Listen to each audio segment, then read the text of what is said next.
All right, so Mrs. So 0%, you go to hell if you died today. 100% you got into heaven. Where you feel like you fall? Right now, today, Right I now, feel today. like I'm gonna go to heaven. Go to heaven. All right. You 100% sure? Yeah. Okay. Tell me why. Tell me why you think you're 100%. I've accepted Jesus into my life. That's a good word. That's a great word. I'm glad you said that. Yeah, I did. All right. All right. So let me give you a silly illustration. Okay. Let's just say the word top. Top, Yeah. Now say it 3 times. top, top, top. What do you do when you come to a green light? Stop. A green light? Oh. I'm done. Oh God. What made me feel stupid? I'm sorry. No, somebody got me like that. A 6th grader got me with that when I was teaching school. Now, here's the reason why I tell you that. Do you see how easy I deceived you? Yeah. Like in a matter of 5 seconds. Yeah. So if I can deceive you in 5 seconds, you think about how Satan deceives people every single day, thinking that they're going to get in. Then they find out when they get there, they've been what? Trick. They've been tricked. You don't want to be tricked about that. Eternity is just too long to be wrong. Right. You don't want to be wrong about No. eternity. All right, so this is going to show you if you're wrong about eternity, and it's going to change everything for you. You can really get this. So let me show you if you are really 100%. This is going to show you if you are not. Okay. Okay. So I'll let you hold one side of the paper. All right. So Leandra, it's called the 3 circles, and it's basically just the central message of the Bible. So in the beginning, everything was good with the story of Adam and Eve. You remember that story? Yep. All right. What messed everything up with them?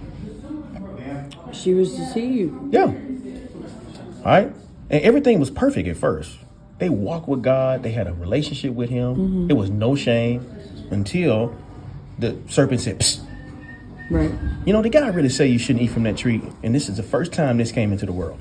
Yep. All right. What letter is in the middle of the word sin? I. So anytime I do what I want to do, who did you just put over God?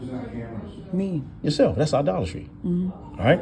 So what happened when Adam and Eve sinned? The first time happened, as soon as they sinned, this is a horrible heart. I don't even know what that is, but this is a broken heart.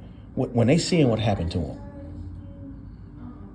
What happened to them? Their relationship with each other. What happened to their relationship with God? You remember? No, it's been a while. It's been a while. So as soon as they ate from the tree they weren't supposed to eat from, Eve ate from it first, and then she gave some to Adam, who was right there with her. And the Bible says their eyes became open, and they knew that they were naked.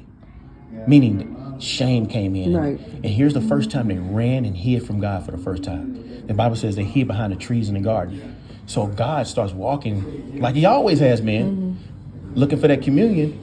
And he found out he can't find them. And he said to Adam, he already knew who they were. He says, Adam, what have you done? And then Adam says, I was naked. That's why I hid myself. He says, who told you you was naked? You always been naked. He says, Adam, have you eaten from the tree I told you not to eat from? And you know what he said? He said, it was that woman you gave me. Yeah. Okay. Then he went to Eve. Hey, Eve, what have you done? She said, the serpent made me do it. Right. And then the serpent didn't have no leg to stand on. Yeah. What do you think God was trying to get Adam and Eve to do? When he asked them, where are you? You have any idea? He's trying to get them to admit it.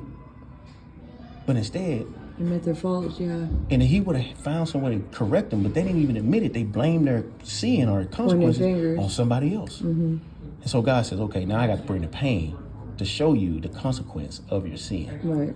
So when they hid from God, this is how we hide from God. Because they started covering up with fig leaves. They started blame shifting each other. They blamed God for their mistake. So here's how we cover it up today. When we feel this empty void, we feel like depressed, or we feel like this separation from God, let me tell you how we try to fix it. We'll try to run towards a relationship. We'll find a sexual partner. We'll try to look at somebody to be aspired like on TV. We'll try to be accepted. We'll chase all the ways of trying to be accepted, because if I get the right type of friend or boyfriend or husband, I'll feel what? I'll feel whole again. Yeah. But you know what? Something happens. You get that person, and man, it starts out good, and you find out that they broken too. So broken people can't fix broken people. Eventually, even if it's fun for a while, you know what's going to eventually end up? Right back in that broken heart, because they can't fix you. Yeah, I tend to do that. Yep.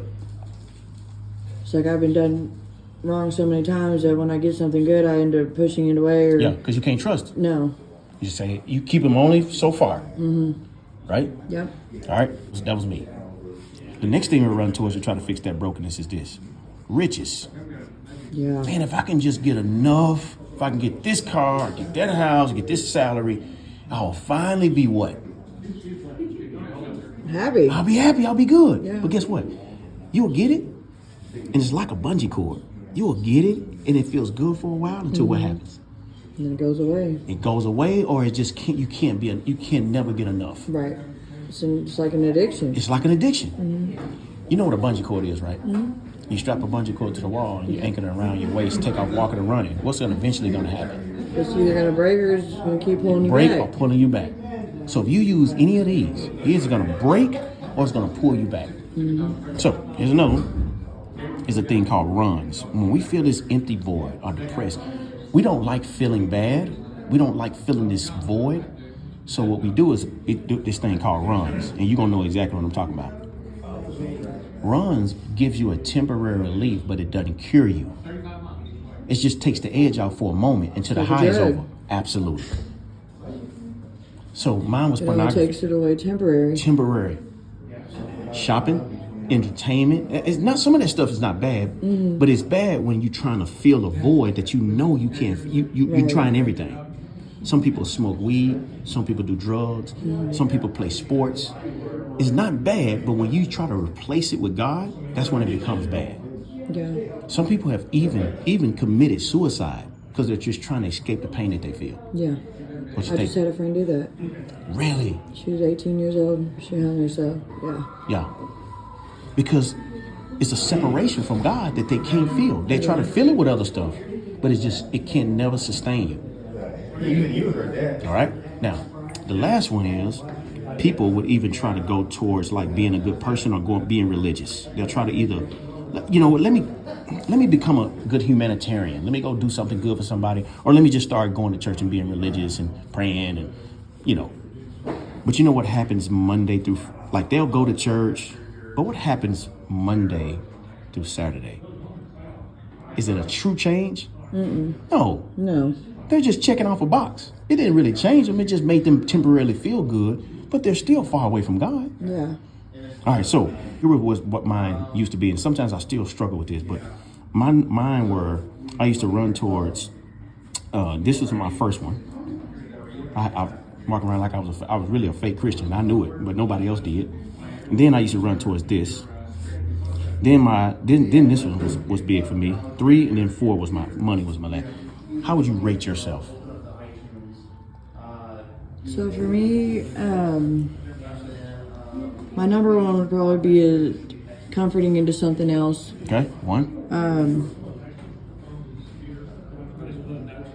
2 would have to be run.